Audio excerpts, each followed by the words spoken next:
અમદાવાદમાં wrong side વાહન ચલાવતા હવે તમે પકડાશો તો સીધી જ એફઆઈઆર થશે। હાઈકોર્ટના આદેશને પગલે ટ્રાફિક પોલીસે ફરીથી ઝુંબેશ શરૂ કરી છે। શહેરમાં ભારે ગીચતા અને ટ્રાફિકની સમસ્યાને લઈ અનેક વખત કોર્ટે પોલીસની ઝાટકણી પણ કાઢી, જેને લઈ ટ્રાફિક પોલીસે ડ્રાઈવ યોજી સમયસર કામગીરી કરી છે। અસરકારક કામગીરી કરી ટ્રાફિક પોલીસની કામગીરીથી હાઈકોર્ટે પ્રશંસા કરી છે અને વધુ કડક કાર્યવાહી કરવા પણ સૂચના આપી છે। ત્યારે કોર્ટના નિર્દેશને ધ્યાને રાખી હવે ટ્રાફિક પોલીસ એક્શન મોડમાં છે। શહેરના તમામ વિસ્તારોમાં રોંગ સાઇડમાં વાહન ચલાવનાર સામે દંડ તો વસૂલવામાં જ આવે છે, પરંતુ હવે એફઆઈઆર પણ નોંધવામાં આવશે। જોકે જરૂર નહીં જણાય તે કેસમાં માત્ર દંડ ફટકારી છોડી દેવામાં આવશે। જ્યારે ટ્રાફિક નિયમના ભંગ બદલ ટ્રાફિક પોલીસે છેલ્લા 20 દિવસમાં 2 લાખથી વધુ કેસ કરી 13 કરોડ 21 લાખનો દંડ પણ વસૂલ્યો છે।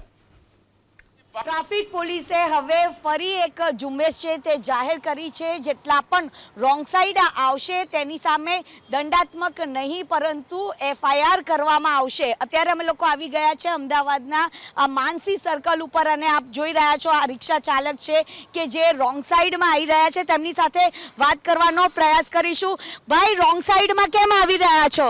જો આપ જોઈ રહ્યા છો કે રિક્ષા ચાલક કંઈ પણ કહેવાનું ટાળી રહ્યા છે, એક તરફ રોંગ સાઈડ આવી રહ્યા છે, ત્યારે ખાસ કરીને અમદાવાદ શહેરમાં ટ્રાફિકની સમસ્યાને લઈને હાઈકોર્ટ દ્વારા અનેક વખત પોલીસની ઝાટકણી કરવામાં આવી હતી। ત્યારે અનેક લોકો છે કે જે રોંગ સાઈડમાં આવતા નજરે પડી રહ્યા છે। આપ જોઈ રહ્યા છો કે અહીંયા આગળ સિનિયર સિટીઝન હોય કે પછી યંગસ્ટર્સ હોય, તમામ લોકો છે તે અહીંયા આગળ રોંગ સાઈડ નજરે પડી રહ્યા છે। જોકે પોલીસ દ્વારા ડ્રાઈવ યોજીને અસરકારક પહેલાં કામગીરી કરવામાં આવી હતી અને તેની જે પ્રશંસા છે તે પણ કરવામાં આવી હતી, પરંતુ હવે ટ્રાફિક પોલીસ છે કે જે એક્શન મોડમાં હવે આવી ગઈ છે અને જેટલા પણ રોંગ સાઈડ આવતા રાજુઓને હવે દંડ નહીં પરંતુ તેમની સામે છે કે જે એફઆઈઆર છે તે કરવામાં આવશે।